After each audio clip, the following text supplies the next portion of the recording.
Hello Leo, Sun, Moon Rising and Venus Signs. Kamusta kayo? Sana po ay nasa mabuti kayong kalagayan. Welcome back po sa Star Tarot. Kung bago kayo rito, welcome din kayo. Thank you sa inyong support. I truly appreciate it. God bless you all. Tingnan natin kung ano mga mensahe po ninyo for today. We have Seven of Cups. Ayan. So, may mga choices na pagpipilian kayo ngayon. Kasi ito na yung maaring sabay-sabay na papasok yung iba't ibang klaseng oportunidad sa buhay ninyo at this time. No? So, kaya kailangan dito na pag-isipan mabuti, kailangan dito na siguro mag-research kayo para mas makakuha kayo ng konkretong basihan, ano, kung alin yung pipiliin ninyong oportunidad at saka mga oportunidad na to, maaaring merong mapipili kayo na baka hindi ito yung pinaka-best para sa'yo. It may be best, but hindi ba yun yung pinaka-best? Kaya mahalaga, lalo-lalo na kung meron kayong pagdududa sa inyong desisyon or sa inyong napipili, mas magandang mag-tune in kayo sa inyong intuition, pakinggan ninyo yung bulong ng inyong intuition, Leo. Okay? So, what else?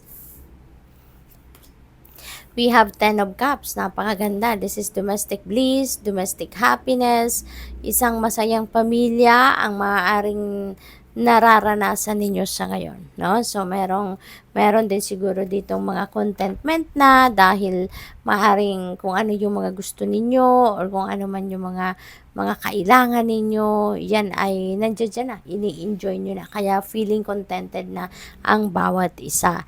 There is also siguro emotional stability na nararamdaman kayo dito sa inyong pamilya. Kaya napakaganda. You are going to be feeling blessed, no? Dahil sa mga magagandang sitwasyon na ito.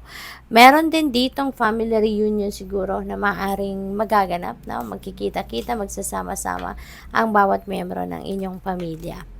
We have Queen of Cups. Ayan. So, siguro din, no? At this time, magpapakita kayo ng inyong compassion.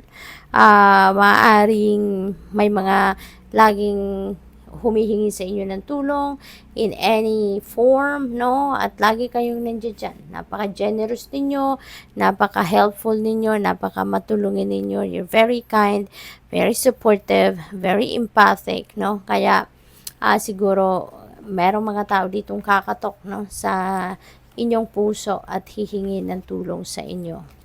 We have Hierophant.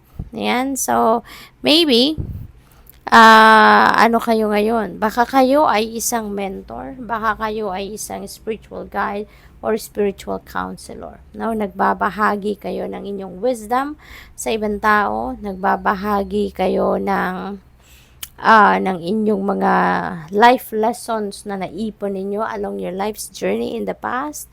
No? So, maaaring ganun ang role na ginagawa ninyo ngayon sa mundo. Probably then, baka kayo naman baka ang iba din sa inyo, kayo naman yung naghahanap ng mga ganong klaseng tao. Baka kasi kayo din yung nangangailangan sa ngayon ng tulong. Kayo yung nangangailangan ng advice ng iba, gabay, no? 5 Page of Cups. Ayan. So, may kilig factor, no? Ang Page of Cups energy. Meron ditong mga kasiyahan na maaaring kayo ay maiimbitahan, maaaring yan ay pupuntahan ninyo, maaaring meron ditong mga job offer, job interview, mga ganon, no? Kung meron kayong mga in-applyang ganon.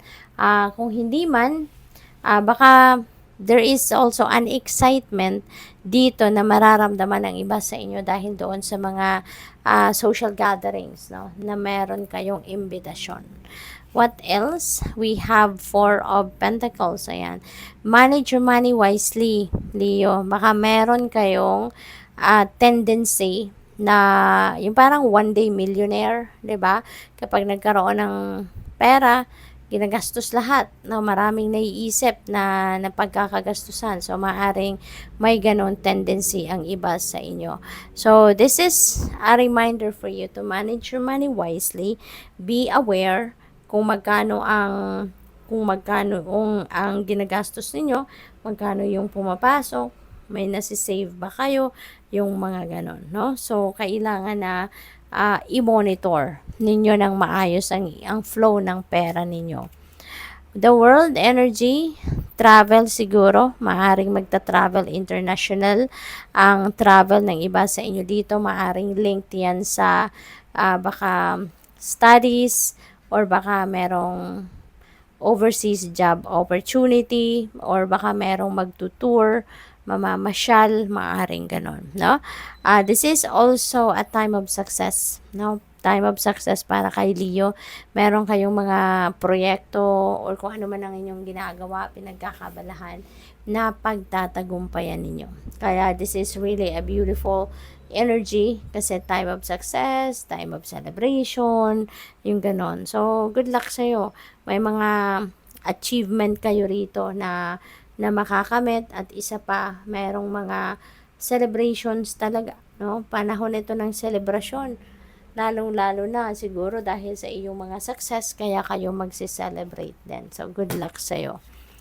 High Priestess. Ayan. So, parang nasabi ko kanina, no, na mag-tune in kayo sa inyong intuition. Si High Priestess is reminding you, no, na makinig kayo at sundin ninyo ang bulong ng iyong intuition dahil ito yung gagabay sa inyo kung saan kayo dapat pumunta, anong choice ang dapat ninyong piliin, yung mga ganon ba. So, when you allow your intuition to be your guide, makakasiguro kayo na nasa tamang track kayo, na makakasiguro kayo na hindi ninyo pagsisisihan ang kung ano man ang pinili ninyo, no? So, what else? We have Temperance in reverse.